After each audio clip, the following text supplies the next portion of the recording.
work and the machine should improve. Let it be OCR, let it be HCR, handwritten recognition. Finally, there is something called the post processing. So when we say, I was surprised when you were referring that Thai is getting 99.8% accuracy in OCR. It is something brilliant. I think it's good with the post processing which has been applied. So in India, what is happening in OCR, we are getting an accuracy of close to suppose 78 to 80%. But then you require something called post processing, and that post processing we require a lot of linguistic resources, which we mentioned earlier, and we are trying to develop those linguistic resources as well. Translation systems are there from IIT Kanpur, you may be aware. The name of the machine is Angla Bharati, IIT Hyderabad, it is a Sakti, CDAC, Mantra.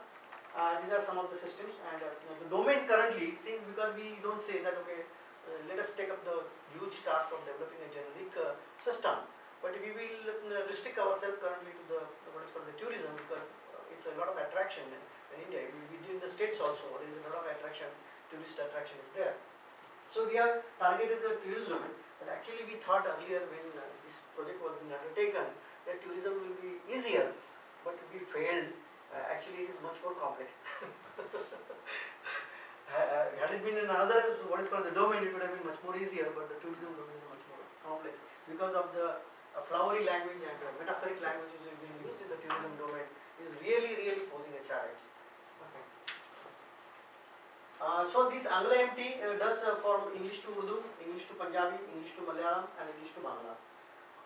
Then there is another consortia. Actually, we work in a consortia mode in the sense there are 7 consortia which have been formed, and in each consortia there are close to around 11 institutes, the research institutes, and which have been given a particular problem to solve. That okay, you work, and we don't restrict people that that only this consortia will be funded or it will be given, but we give multiple so that multiple approaches can be also worked out and you get a better result. So this is an Analgen, that is analyzer and generation. IIT Hyderabad, EBMT, example-based machine translation. SMT, which is statistical machine translation, and TAG is a tag-based machine translation, which is being done by the CDAC Pune, and the engines target the following languages are present: English Urdu, English Hindi, and English Oriya. ILMT, see that's what I said, it's a complex. You have a translation system to be developed from English to Indian languages, Indian language to English, and within Indian languages. Okay, so much of a complexity, and if you combine all these pairs, I think it's a permutation, it's a phenomenon. But still, we try to attempt that. And here in this case, as you see, there are something close to 9 language pairs which have been targeted, more than that rather. ILMT means Indian language, MT, Tamil, TM stands for Tamil to Hindi. Then from Telugu to Hindi, Marathi to Hindi, Bangla to Hindi, Tamil to Telugu, Urdu to Hindi, Punjabi to Hindi, Malayalam, Tamil, and then Kannada to Hindi. So then, as I said, I am doing a police type of work. I am trying to evaluate tests, and people are very unhappy with me.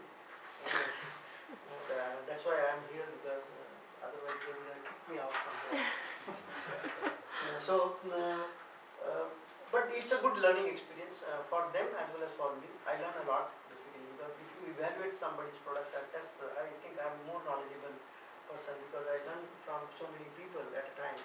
And that's a good example, and thanks to Raymond Doctor, who has actually very kind and meticulously developed the test bed which he will present. I don't want to take much time of his basically.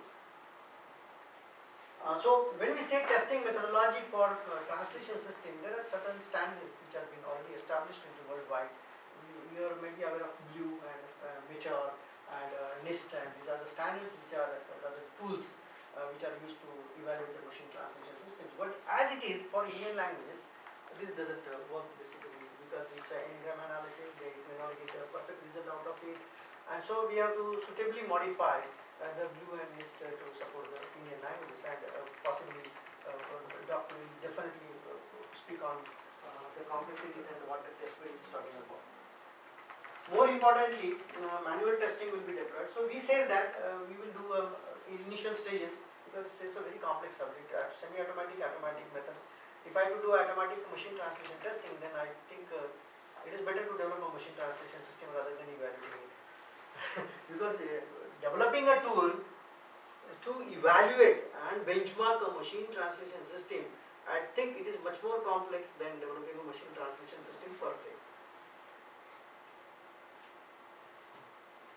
Okay, so this is what we will confine ourselves to the manual testing. So one is the data collection, database translation, grid creation, deployment of the translation engine, contrastive analysis and report generation.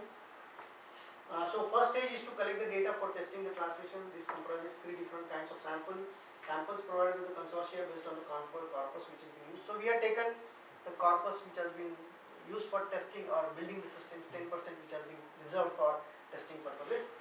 Samples collected from the web page, we have collected some samples from the web page, timestamp, so that we know which time we are testing, from which rather era we are testing, dealing with the time domain and 10 to 12% of the sentence to be randomly selected.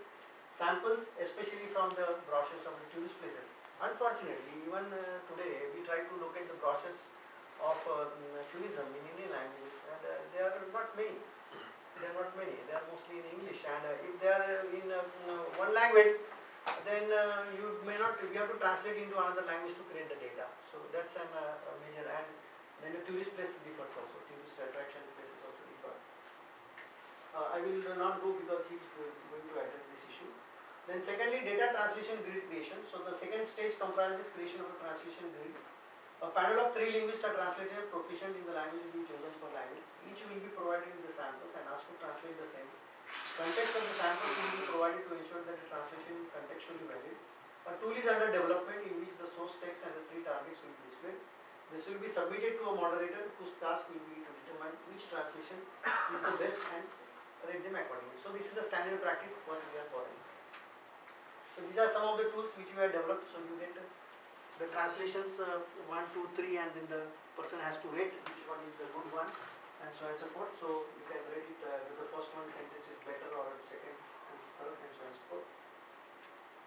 Here also, while rating, it is not only we want a rating, but we want to understand why he is rated low or why he is rated high. So the person says over there, okay, whether the grammar was a mistake or whether it was not perfect, what the choice of the word, or something is missing into that. So we get some linguistic information also. So my testing comprises of 2 things. One is the computational part, and the linguistic testing. So we are talking about the linguistic testing of the same. Deployment of the system for evaluation. First stage comprises creation of the data to the translation system equation. The same sentence will be fed to the MIT and the output will be corrected. Contrastive analysis. The 4th stage comprises comparative analysis of the machine generated data and the human generated data. So we compare now what is meant. The contrast tool will provide the moderator expert human translations along with the source. Using both his knowledge of language and his native instinct as well as evaluation criteria provided below, the moderator will determine whether the machine translation is valid or not and how it compares to the human assisted translation. So what we are doing here, we are doing both things. We are doing blind testing as well as mass. That is called the mass testing. So without providing the target output, rather source, we are asking the person to whether he is, what is the comprehensibility level of the output. So we give the machine translation output to the person and say, okay, you now say whether the sentence is right or wrong, or whether you are able to understand the sentence. And then that is the comprehensibility criteria basically.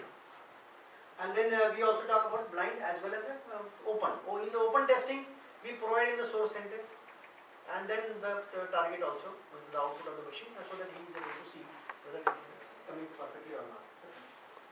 Final stage is report generation. That's a very simple thing, so that's not a major thing. I will stop over here and maybe the doctor, I request him to take. Sorry to take expert. We have very little time. I will go through very rapidly, one after another. I'll be talking about now automation testing.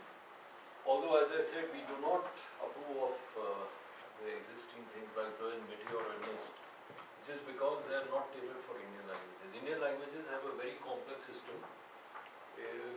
Well, Meteor and Blur are good for testing English, French, German, to a certain extent German also, because it is simple. John saw the dog here, SVO, and it's over.